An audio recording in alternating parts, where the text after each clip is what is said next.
2024 թվականին հակակոռուպցիոն կոմիտեում քննվել է 2289 քրեական վարույթ, 465-ով ավելի 2023 թվականի համեմատ։ Ազգային ժողովի պետական իրավական հարցերի մշտական հանձնաժողովի նիստում հակակոռուպցիոն կոմիտեի 2024 թվականի գործունեության հաղորդումը ներկայացնելիս տեղեկացրեց կոմիտեի նախագահ Արթուր Նահապետյանը։ Ավարտված վարույթներից 167-ը 374 անձանց վերաբերյալ մեղադրական եզրակացությամբ ուղարկվել է դատարան, իսկ 682-ը կարճվել։ Կոմիտեի նախագահի խոսքով, քանի որ կառույցը ստեղծվել է 2021 թվականին, նախատեսված 275 հաստիքները 2024 թվականին ամբողջությամբ համալրված չեն եղել, ինչն էական ազդեցություն է ունեցել աշխատանքի ծանրաբեռնվածության վրա։ 2024 թվականի դեկտեմբերի 31-ի դրությամբ 80 ինքնավար պաշտոններից համալրված է եղել 70-ը, իսկ օպերատիվ հետախուզական գործունեություն իրականացնող 120 պաշտոններից 77-ը։ Կերակրության առումով որոշակի խնդիր ունենք, քանի որ եթե նախկինում ունեինք աշխատավարձի տարբերություն հակակոռուպցիոն կոմիտեի եւ օպերատիվ հետախուզական գործունեություն իրականացնող մյուս մարմինների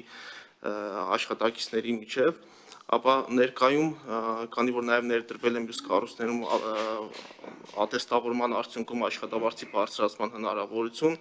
ստացվել է այնպես, որ ըստ էության հավասարվում են աշխատավարձերը հակակոռուպցիոն կոմիտեի եւ օպերատիվ հետախուզական գործունեություն իրականացնող մյուս մարմինների համեմատությամբ։ Ինչի պատճառով ըստ կոմիտեի նախագահի դժվարանում է մասնագետների ներգրավումը օպերատիվ հետախուզական գործունեության աշխատանքում։ Պատգամավորները հետաքրքրվեցին ինչ քայլեր է իրականացվում կոմիտեում հաստիքների համալրման ուղղությամբ։ Հակակոռուպցիոն կոմիտեն հայտարարում է մրցույթներ, այդ թե ինքնավար պաշտոնների եւ թե օպերատիվ հետախուզական գործունեություն իրականացնող անձանց հաստիքների համալրման նպատակով եւ այդ մրցույթները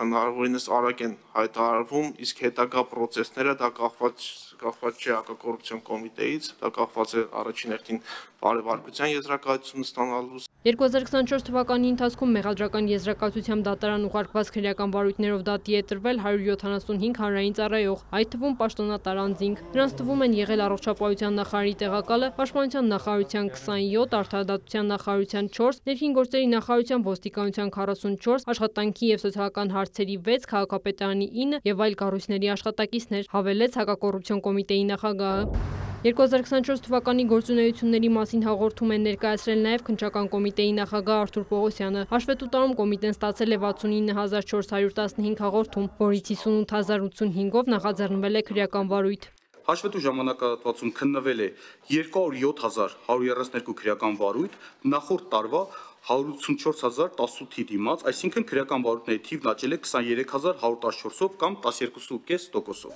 Վարույթի աճին զուգընթաց քննչական կոմիտեում նույնպես աճել է քննիչների միջին ծանրաբեռնվածությունը։ 2024 թվականի ընթացքում մեկ քննիչի միջին ծանրաբեռնվածությունը կազմել է 319 քրեական վարույթ, 2023 թվականի 304-ի դիմաց, այսինքն միջին ծանրաբեռնվածությունը աճել է մեկ քննիչի հաշվարկով 15-ով կամ 49%-ով։ Պատգամավոր Գեգամ Նազարյանը հետաքրքրվեց անչափահասի ներգրավման ապօրինի դրամաշրջանառության կանխարգելման ուղղությամբ ինչ քայլեր է իրականացվում։ Պողոսյանը ներկայացրեց ընդհանուր թվերը։ Թմրամիջոցների հետ կապված հանցագործությունների թվի զգալի նվազում ունենք նախորդ տարի, դա 1431 դեպքով ըստ էության նվազում ունենք։ Կարծում եմ սա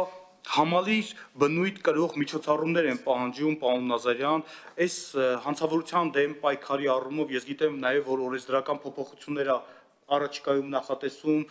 ծանրության տեսանկյունից։ Անդրադարձ կատարվեց նաև անհետ կորած զինծառայողների ԴՆԹ փորձաքննության արդյունքներին։ 83 ճանաչված մարմին ունենք, որոնց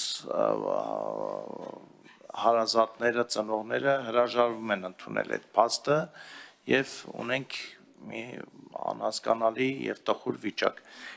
Ինչ եք կարծում, ինչ պետք է անենք այս խնդիրը լուծելու համար։ Պետությունը զգալի ֆինանսական եւ նյութական միջոցներ է ներդրել, որպեսզի այս անձանց զոհված զինծառայողների ծնողների մասունքները